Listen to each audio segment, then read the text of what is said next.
Hi everyone. In today's tutorial, we will add social media links to your Shopify store. Connecting your social media accounts helps customers follow your brand and stay updated with your latest products and promotions. We will walk you through how to add them to your store. Now let's get started. From your Shopify dashboard, we will go to your online store. We can find it on the left side of the page. Go ahead and click that option. Next, we need to click Themes. On your theme, we will click Edit Theme. Now, we need to scroll down to the lower section.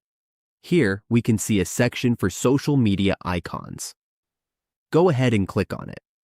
This is where we add all our social media links, such as Instagram, YouTube, TikTok, and Twitter.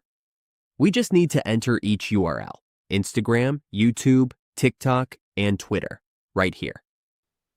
Simply copy your social media URL and paste it in. Once everything is filled in, we will click Save. That's it. We have successfully added social media links to your Shopify store. Now, customers can easily connect with your brand across different platforms.